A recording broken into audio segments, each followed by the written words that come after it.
and have admitted to having, just the other day on Facebook, what is known as a selective eating disorder. And you're going, oh? What's a selective eating disorder, Mr. Carlos the Jackal? Well, I'll tell you. A selective eating disorder is, it's basically picky eater. It's like being a very picky eater. Now everyone's kind of a picky eater, especially when they're kids. But this is kind of when you grow up and you don't grow out of that. So your typical person with a selective eating disorder is typically male, first of all,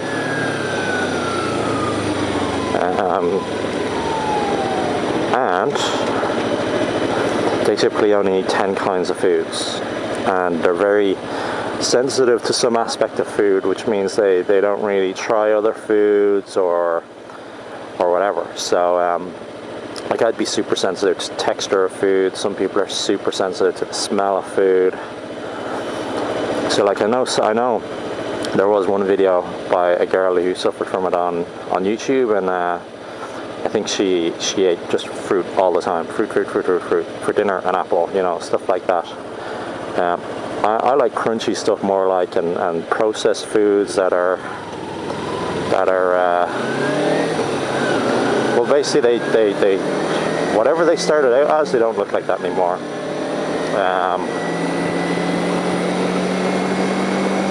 So I basically admitted to this and told everyone, yeah, I had this on Facebook, because I've had it like 20 something years, and I've made huge steps forward in beating it this last year gone, and I'm carrying on doing that this year, and I'm hoping it'll be ancient history soon.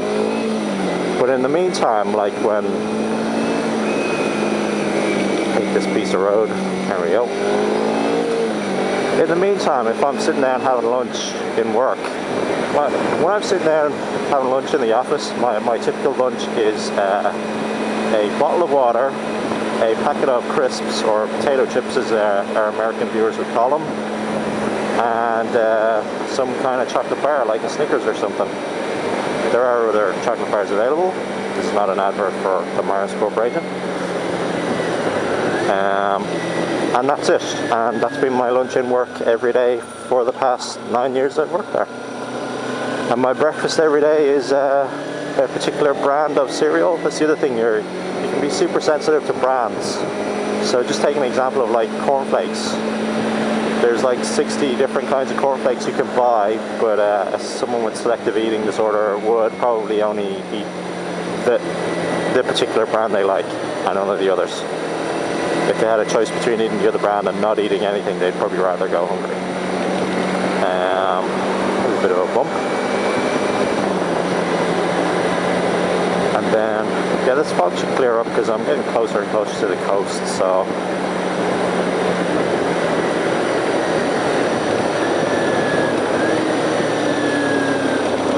I'm not going to split here because the light's going to change.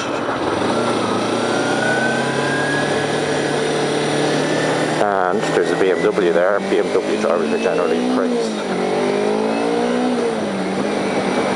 So yeah, like, my diet since I've been about 6 years old has been shit. And you know, I try a new food like once every 4 or 5 years, something crazy like that. But usually, when you try a new food, you don't really try it. You take like one bite and you're like, oh, I don't like it. Or you, if you try really hard and you give it a chance, you might like it. But what you'll find yourself doing is you'll say, well, okay, because I'm eating this now. You do this subconsciously. You don't even realize you're doing it. Because I'm eating this now, I'm just not going to eat this other thing. So you're still only eating 10 different kinds of foods. So you have to be conscious of that. So I've added a bunch of things to my diet in the last year. All the various kind of meats, a few different kinds of vegetables, fruits. The only fruit I'd eat at the moment is an apple. I wouldn't eat a banana. I could just about manage an orange, maybe. That's I really don't like the texture, the kind of You know, and you take a piece of orange and you get all the juice, and that's really nice, but then you have that skin and it's kind of chewy and it drives me mad. But yeah, I could probably do an orange. But I've been adding all these things and fish and chicken and spicy things, and I can eat them, and I can eat them without taking anything else out.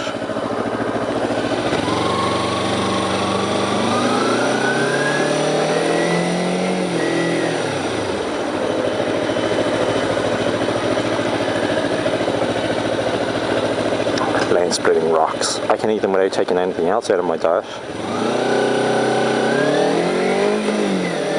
But eating them regular is still a bit of a problem, and I still have to deal with my lunch. Because one of the things, when you don't eat a larger variety of foods, I mean, going to like a carvery restaurant, you know, where you get a tray and you go buy all the various different things and say, I'll have some of that, and I'll have some of that, I'll have some of that. It's a bit of a nightmare, because one, it might sound silly, but you don't know what half the stuff is. You're like, okay, I see green stuff, another green stuff, another green stuff, but you don't know what half of it is. So you don't want to stand there looking like an idiot, which you invariably will, and you don't really want to stand there in front of a queue of like 20 people going, what's the green thing? It's just, it's not good for your confidence.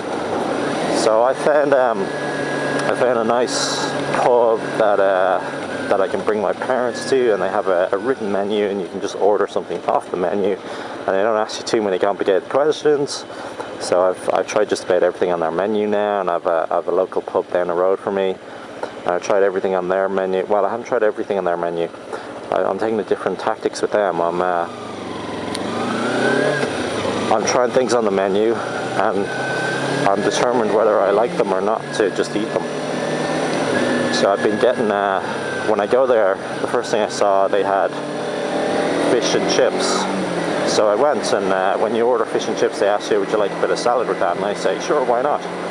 So they give me a plate with a nice piece of breaded cod on it, chips, which I've always been able to eat, well, probably for the last 10 years, maybe not for the last 20, but it feels like forever.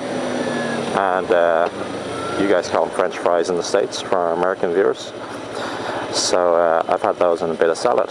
And because I've always been able to eat the French fries, what I'd usually do is I'd put some salt and some tomato ketchup down, and I'd eat most of the French fries, and I'd take a little corner off the fish and I'd have that. And the first 2 times I think I didn't even touch the salad. Didn't even want to touch in my fork. So I just go back there once a week, and I've been having more fish and trying to eat the salad and having a little bit more salad. And 2 weeks ago I went and I said, okay, salad, this is the only thing challenging left on this plate really. So I went through all the salad first, and finished off the fish second, and finally got to the chips and gave up halfway through the chips because I was full, and they were getting cold anyway. And this week I went back and I repeated that again, only I managed to eat it a bit quicker. And this is the other thing, you when you do start trying to eat things proper, well in my situation anyway, because a lot of the things I'd eaten in the past wouldn't necessarily be hot foods or cooked foods that end up on a plate, like your knife and fork skills are severely lacking.